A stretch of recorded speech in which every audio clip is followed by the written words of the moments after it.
Cool Hand Podcast, something you got to deal with. Welcome back to the show. I'm your host. My name is Q, and we got a couple things to talk about. Excuse my voice. I'm tired. If you don't know me in real life, I do not get a lot of sleep. I just be doing stuff. Adult life is weird. You got a lot of obligations. But anyway, we got some stuff to talk about. I want to talk about Spotify streams today. I want to talk about a song that I just fell in love with, and a song that made me tear up a little bit as I listened to it and I really digested it. And I just want to talk about like social media as well. And I mentioned social media in the past on this podcast, and sometimes I say social media is the devil. I'm pouring something up. We got Hennessy today.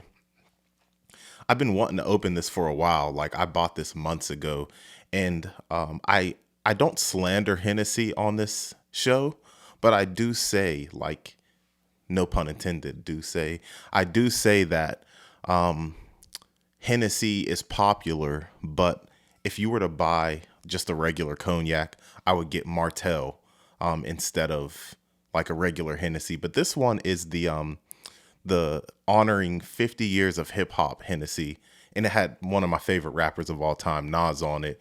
So I bought it. Like, it had a cool box and everything. So yeah, I bought that. But we're gonna pour that up for the sake of the show today. And as we're gonna be talking about Spotify and streaming as well, I think, drinking some hip hop Hennessy is appropriate for the occasion. So we got a little bit, poured us up a little bit. Have your favorite beverage while drinking this. Have your favorite beverage while watching this. Excuse me, I can't speak. Okay, so recently I was watching Rod's Beats and Coffee. I've talked about his show like very briefly before, and he reviews music. And he also talks about coffee as well, Rod's Beats and Coffee. So he was reviewing this new Jamila Woods album, and my wife and I did an episode about Jamila Woods a long time ago, like when the podcast first started. It's not even on streaming platforms, but if you've been rocking with the show since like 2019, then you would know we talked about Jamila Woods.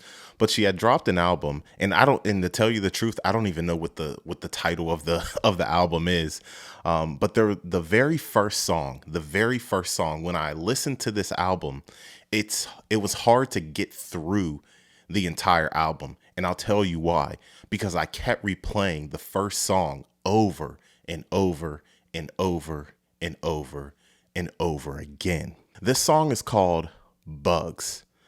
And I'm not going to spend too much time describing the song, because I want you to go over to Rod's Beats and Coffee to listen to the review. And he breaks down music so much better than I can even imagine, which is why I'm recommending this channel to you. I will link his channel in the description here, but I'll tell you why I love this song so much. And just to give a brief summary of this song, Bugs. She's talking about a significant other that does a lot of things that may bother her or bug her.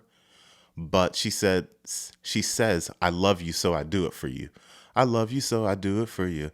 I love it, so I do it for you. So she just talks about different things. But in the bridge, when she says something like a poem, or just has words for the listener, some advice for the listener, I almost felt like this was therapy.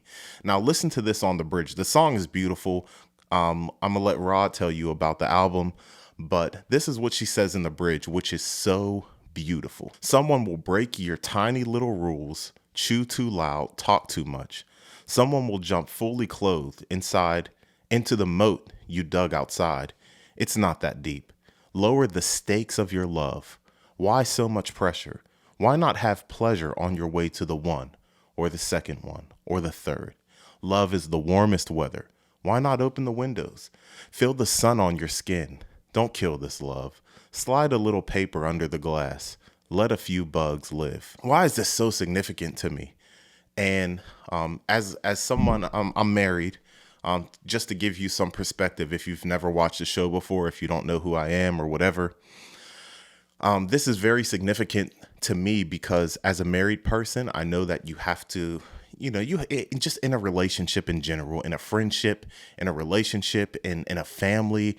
But this really hit home for me because, I want to be a good husband. I strive to be a good husband, right? And sometimes when you're dealing with someone that you love, it sounds so simple. Many things are simple on paper, but when it comes to the application of many things, we can be exposed of having knowledge, but not putting that knowledge into application, not putting that knowledge into motion. You know what to do, and you may even know how to do it, but when you're put in that situation, you don't do it, you fail, you fall short. But that's not why I teared up listening to this. I teared up listening to this, and forget that. It wasn't just listening to it. The hook is so easy and addictive it's easy to pick up on.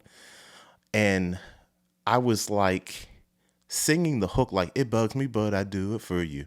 It bugs me, but I do it for you. And as I was saying that, I kind of got choked up. Imagine like I'm driving to the gym in the morning. Like I wake up 4:45, leave the crib around 5:20, depending on how slow I'm moving in the morning.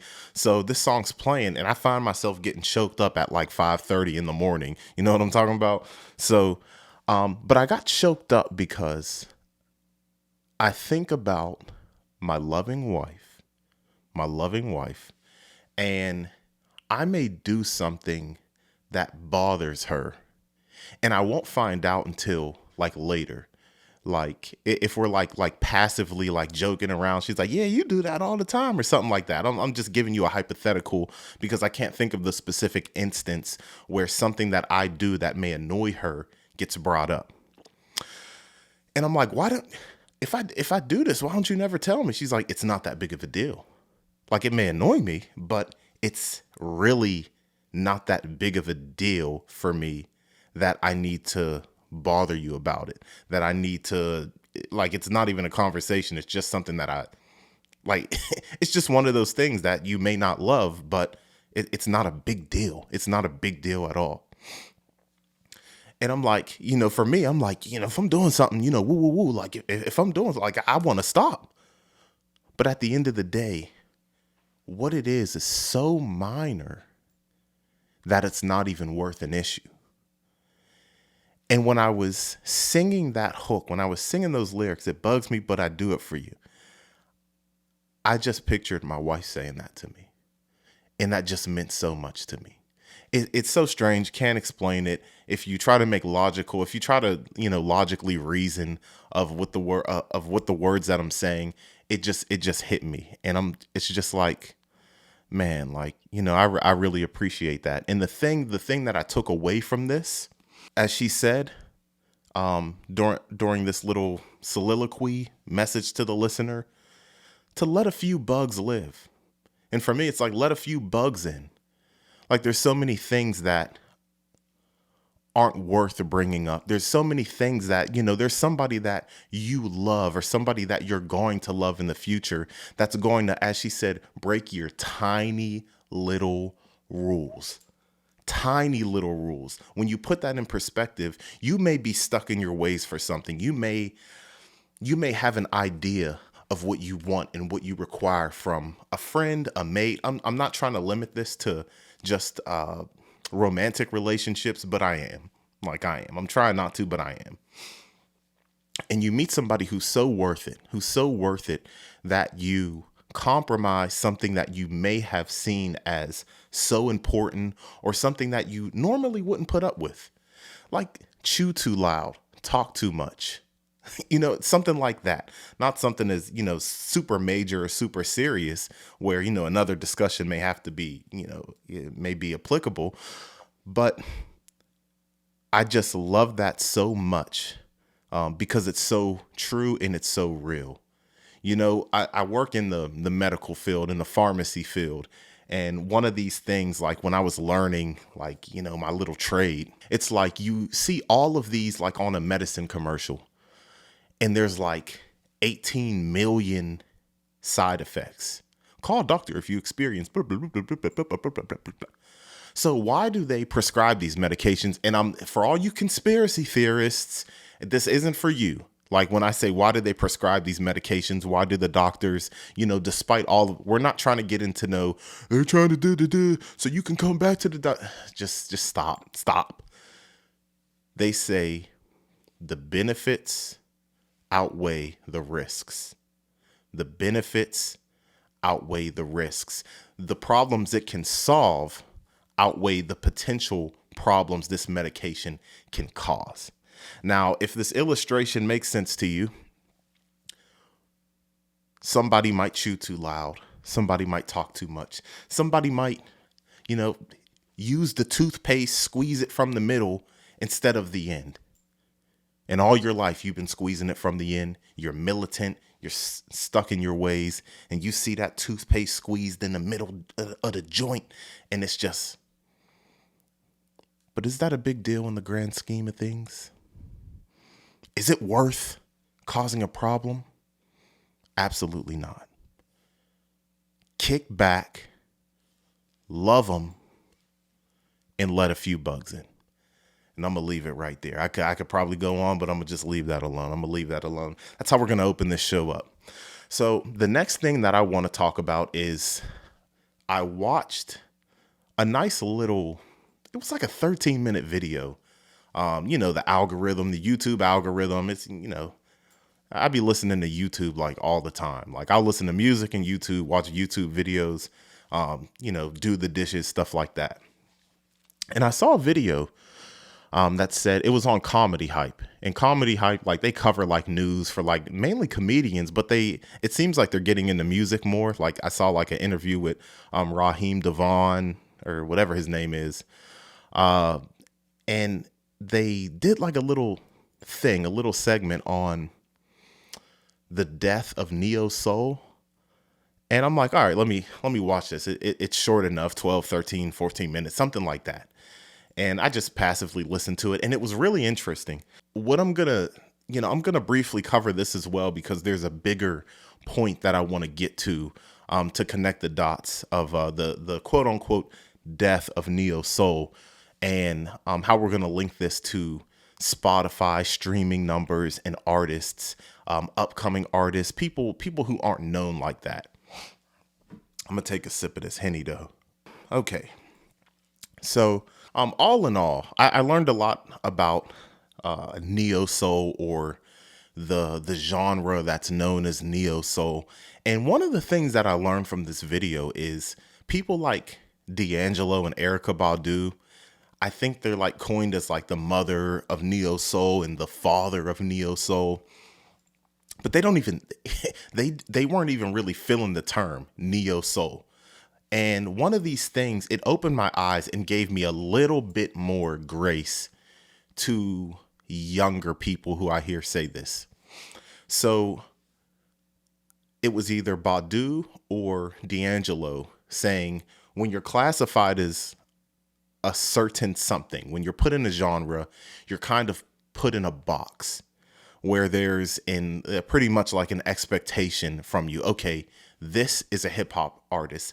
This is a rock artist. This is a country artist. And this is what you expect from them. You expect them to be in the box of a country artist, of a hip hop artist, et cetera, et cetera. And then you get put in this neo soul category. And this is the sound that people are going to expect from you. Boom. So they weren't really feeling it, because it seemed like Badu, she's a good example, because there was no room for experimenting. So apparently, now I was born in 93. So I think Baduism, that came out when I was a child, like when I was like, not even listening to music. So that was met with great success, right? And then I believe Mama's Gun comes out, and it's a little bit different. And while I believe the video said, watch this video, because I'm paraphrasing, there's a bigger point to this. So while one of her albums didn't perform as well on the charts, the stuff that you want your name to be popping and buzzing after the success of her first album, it still performed well going on tour. It still performed well going on tour. It still performed well with the fans, with the people. They were still singing the songs and woo woo woo. It just didn't get the big look on the charts, the national attention. It was interesting to hear that they weren't really feeling the term neo soul. It was interesting to hear that they didn't want to be put in a box. And to keep it 1,000 with y'all, when I hear like new artists, especially Post Malone, like Post Malone, I'm not big on Post Malone. I don't. We have different. He doesn't know who I am, but that's a conversation for another day. But you'll hear people like Lil Uzi, Post Malone, like, I'm not a rapper, and Post Malone, now he's established as not a rapper. But when he was first coming out, like, he came out looking like ASAP Yams, like with the braids, gold grill, super like ASAP Mob influenced. But as he got bigger, it's like, I'm not a rapper. Like, I do a lot more. Woo, woo, woo. I don't want to be put in the rapper category. Lil Uzi, I don't want to be put in the rapper category. And so many more artists have followed in those footsteps of, don't just classify me as a rapper because I do so much more. Woo, woo, woo. And I just thought it was corny. I'm like, man, shut up. You're a rapper. You are a rapper.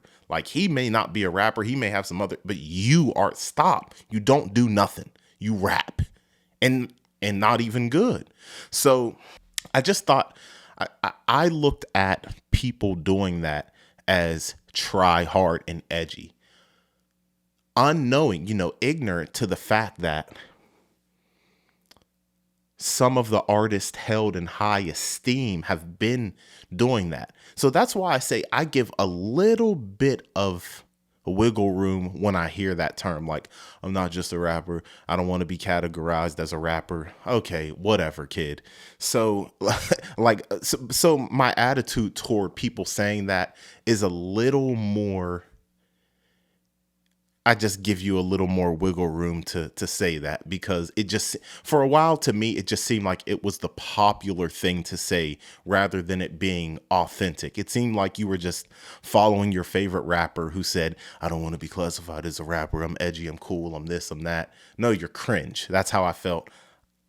I don't feel that way as much anymore, because it's a level of perception. When I heard people like, Post Malone and Uzi saying it seemed like the kids were following in their footsteps all along. It's ignorance on my part. Even some of the greats have felt that way, in another realm, I'll say. So anyway, that's not even the main point. I'm just all over the place with this. So anyway, another thing in this video about the death of neo soul is when these artists did do something that was different from what got the genre of neo soul popular, it kind of I'm going to say fake went away, because you can make the argument that neo soul lives on forever. Like it may not be a mainstream thing. It may not be the popular thing. It may not be what's on the Billboard charts or whatever, but the genre lives on. Like, even the video acknowledges, some people will argue that neo soul never went away. Cool. But, the spark that it had, the Maxwells, the Badus, the Lauryn Hills, the Jill Scotts, and even Common is regarded as neo soul at some point. The impact that it had early on did not sustain, because not all of those artists kept up with that specific sound. They did other things. They wanted to do other things with their music, experiment with their music, and not wanting that hit, not necessarily wanting that hit or quote unquote mainstream appeal, not wanting to, just be on top of the world, where, what we have like Beyonce's today, not necessarily wanting to attain that status, but rather just be authentic to themselves, is one of the other things that I took away from this. And that I guess, played a part in the fake down. I'm gonna call it the fake downfall of the genre, because they did not want to keep what gave them the big success. They didn't want to sustain that. They wanted to be authentic to themselves and make what they make, be satisfied with what they make, and go on and on. No pun intended. I want to transition that thought into smaller artists, smaller artists, and getting streams on Spotify, getting streams on YouTube, getting streams on Apple Music, all your distribution websites and all that stuff. Because staying authentic to yourself may mean sacrificing listeners, may mean sacrificing the bigger look, Example. I was recently a part of a song that dropped, and I'm going to use myself here because I get to see the side of the artist. Now, recently, myself, Crowded Places, and That T Plus dropped a song called Coffee Time. I'm gonna plug that in. Coffee Time.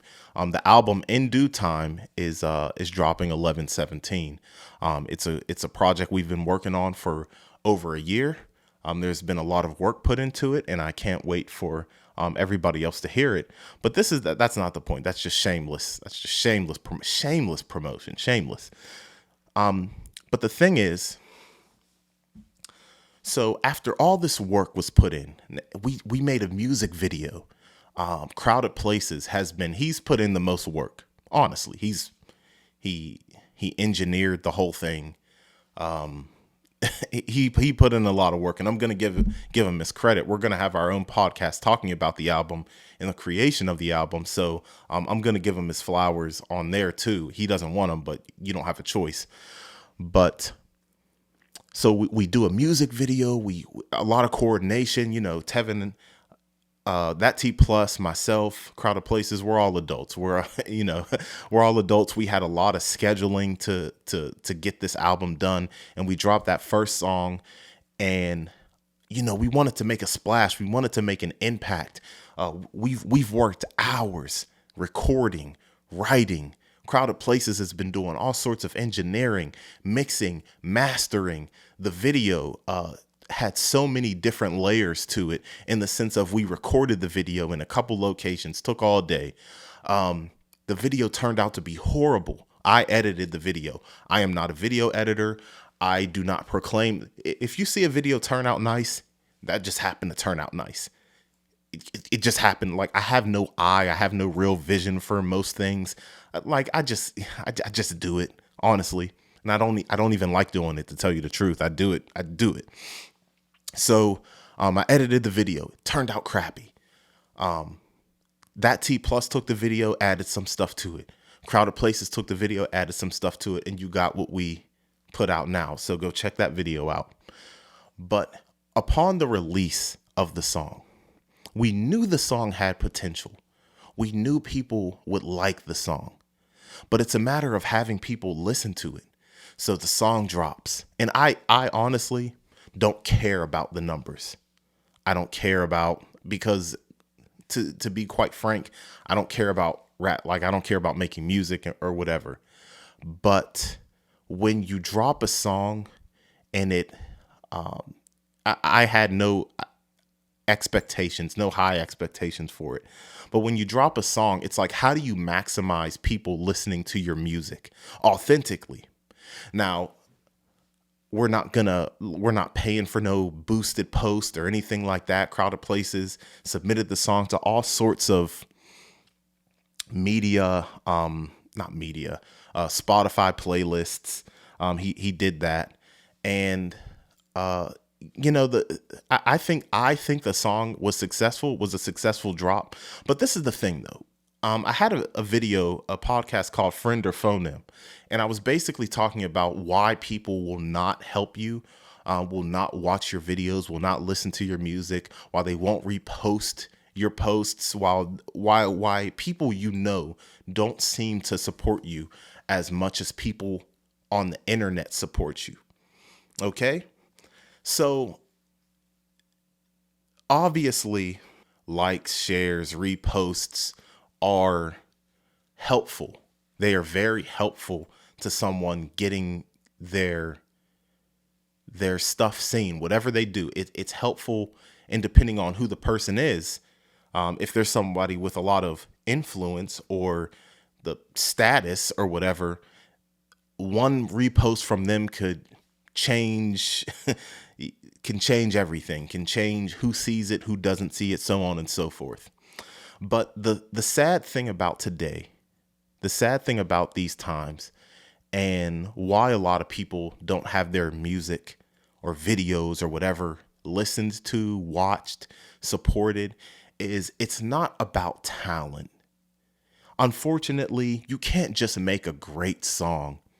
You can't just make a great video and expect everybody in the world to see it, be like, oh, this is great music. I'm going to share this with everybody. Oh, this is a great picture. I'm going to share this with everybody. And I'm going to share this and somebody else is going to listen and they're going to share it and somebody else is. It just doesn't work that way. It just doesn't work that way. Now, according to, I'm on hotnewhiphop.com, and about 38 million songs in 2022, 38 million songs on Spotify had zero plays. Zero. All right, so 30 million songs last year. Additionally, the study also says that another 67 million songs on the platform received less than 10 streams. Less than 10 streams. So that accounts for about half of the songs on Spotify. So half of the songs on Spotify, if I'm understanding this study correctly, half of the songs on Spotify have less than 10 streams to zero, 0 to 9 streams, 0 to 9. And I would imagine a good bit of those people would have wanted their music to be listened to. But in our case, there were some things that I thought, I'm like, I'm thinking to myself, like, this song may not meet certain expectations because of these factors. And this applies to a lot of artists as well. A lot of artists, like just normal people like you and I who want to get their music out there. Now, for one, I feel like, and I have TikTok. I hate it. I don't even like opening it. I use it to try to, just another social media platform to promote the podcast. But I feel like TikTok is the way for people to discover music, for music to go viral and pop off and woo woo woo. TikTok is this attests to TikTok's influence on music, because TikTok now has like their own Billboard chart for like TikTok Billboard woo woo woo. You could go look that up, but I'm aware that there's like a TikTok top 10 on some Billboard stuff, like separate from the Billboard top 10, top 50, all that, that type stuff, because the site has such a hold on not just the young folks, but definitely the young folks. But one song goes viral and everybody listen to it, and that can generate profit. It can generate a look for you. So the social media site can change someone's life. Honestly, this is like a real internet age where going viral can be a big deal for you. Think about the people who are getting bread now. You think about like that dude Dez. He be doing like Instagram skits.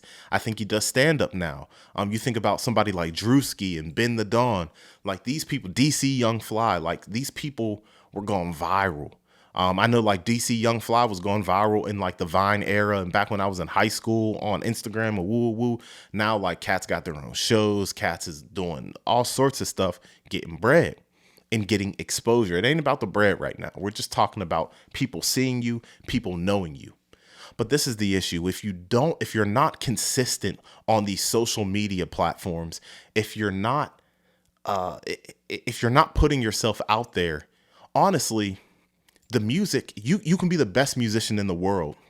If you don't have a reach, if you have virtually no reach, your music's not going to be played. Now, I am not the most popular person in the world. I'm probably not the most popular person on my block, on the street that I live on. I'm nobody. I'm just keeping it real. I'm nobody. I am nobody. I am nobody. I don't got no real clout. I don't got no woo woo woo woo woo. I don't got none of that stuff. And I'm not a rapper also. I don't identify myself as a rapper on my social media. For the people who follow the Cool Hand podcast on Instagram, they follow it for a few reasons.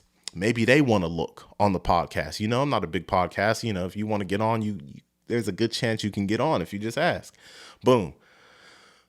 So they want to get on, or they know somebody who was on the podcast and this is kind of cool. I'm gonna follow this. Well, support.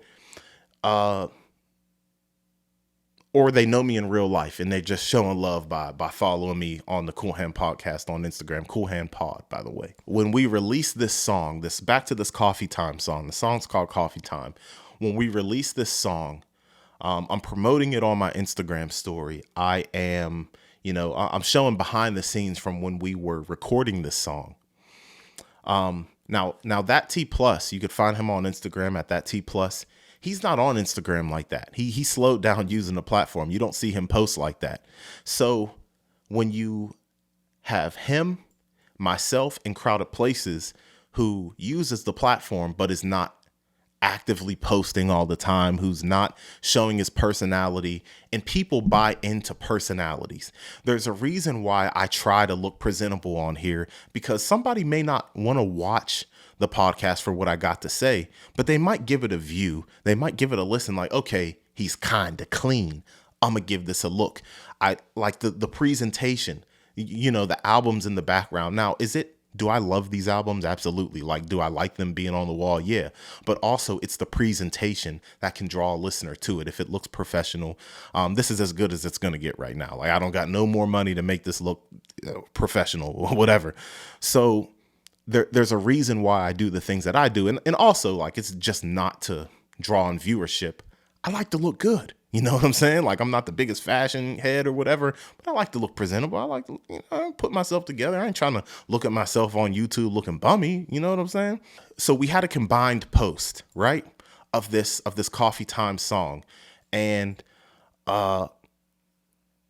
it got some looks, but I was thinking, like, this isn't going to get any looks just off Instagram alone.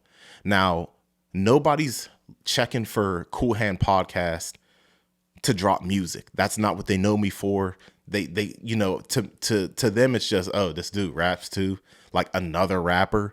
You know what I'm saying? Like, honestly, everybody raps. If I hear somebody tell me they rap, I have like, oh, okay, probably whack. And that's not disrespect to them, because I never heard their music. But do you know how many rappers there are? There's a reason why 38 million songs got 0 plays. Nobody wants to hear that. I don't anticipate anybody checking for a song dropped by Q of the Cool Hand podcast, because they don't know me as that. Oh, he's just another rapper, another struggle rapper. Crowded Places. Okay, I know this person drops music, but like, how do you get somebody off of an Instagram page onto Spotify? How do you, a snippet isn't enough. A snippet of the song, you have to really like somebody. You have to get them off of Instagram to listen to something. There has to be a little bit more. Now, some people will listen for the love of the music, but if you want to get a new audience in there, how do you draw them in? You're not going to get like a bunch of crazy marketing and things like that. So can you expect a lot of plays from a single that you've been working on since October 2022? A music video was shot for it. It was mixed multiple times, so the listener gets the best audio quality, the best sonic sensation when they listen to it. It was mastered multiple times, so the listener can get the best sonically sounded, sensational, whatever you want to call it. Crowded Places takes engineering seriously. He's gonna mix it and remix it until it sounds just right. He's going to master it and remaster it until it sounds just right. So much work put into the song. Of course you want it to be heard. You want it to be heard. But just like these neo soul artists, you're not willing to not sell out, but there's just certain things that you're not going to do. There's just, you're going to stay authentic to yourself. If this person doesn't like to, use 18,000 social media platforms like myself, and I struggle to keep up with them, I use Instagram, Twitter a little bit. I created a Facebook account. I ain't post on that joint in a few weeks. That's facts. If you're not willing to make, sell yourself outside of the music, like making skits, making TikToks, trying to be funny on Instagram, trying to make videos of yourself showing your personality. Well, people haven't bought into your personality, so they may not buy into the music. You have to have some real good music for them to buy into you if they don't know you. Okay? So that's why I wanted to talk about that, because the neo soul artists, it kind of died because they weren't willing, or some of the people at the top of the neo soul genre, what I took from that video was that they weren't willing to kind of keep it alive in the sense of doing what was successful. They were going to do them. Now, I talk about this all the time. Like somebody, like I'm going to use, for example, I was speaking to somebody who has a clothing line out of it's out of a couple places, but one of the founders of this clothing line is in Atlanta. And I was chopping it up with him this day over some food. And they were talking about how they had success because they were out here in the streets. And these aren't his words verbatim, but when I say out here in the streets, they're known. They put in work in the field, talking to people outside, knowing people in the city that they're in to garner a reputation. So when it came to selling their clothes online and they found success. They found success in their clothes because they're known locally. So they're popping in the city. So when you got support from your city, everybody's going to get behind you. Now, I know another designer popping from what I know. Like I'm going off of what somebody told me about their clothing line, and I'm able to verify that they're getting sales and they have success with their clothing line. Now, there's another designer that I know, shows their personality online. Very, very, very active. Shows you what they're working on. Shows you little glimpses. And they have a good style themselves. Posting fit pics to show you, like, this is the man behind the brand. And I know what I'm doing. So when you see me draped up and dripped out, shout out to, to Houston, Texas, draped up and dripped out and putting that stuff on, you know what I'm coming with on the fashion tip is going to be something, because I know how to put this stuff together. I know the silhouettes. I know the proportions. I know, you know what you're doing. And then you have a personality and you show that personality. So boom, dog knows how to dress. Boom, dog's funny.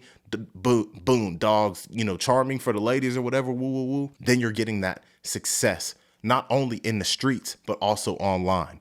So there's there's various ways. Now you take that application, boom, we ain't in the streets, and boom, 2 out of 3 people, actually all 3 of us, don't show our personality online. I guess I show my personality online, but not everybody watches the podcast. Like I feel like people get the most of me just by watching this podcast. Like, this is who I am. This is who I am. You know what I mean? Like, this is me. So, but I'm not going to be on Instagram trying to be funny. I'm not going, like, I'm just me. Like, I'm not going, I'm not going wild out or anything and tell you my deepest, darkest secrets and how I'm feeling all the time on the gram so I could relate to somebody. So you're not going to get all of me. You feel me? You're not going to get all of me. And then you get none of the other guys. So what are your expectations? I talked about this in the other podcast, Friend or Phone Them, talking about managing expectations. And it goes, and I feel like this all plays in to artists today. And I want to give a shout out to all the artists who are putting stuff out there and who don't get a lot of plays.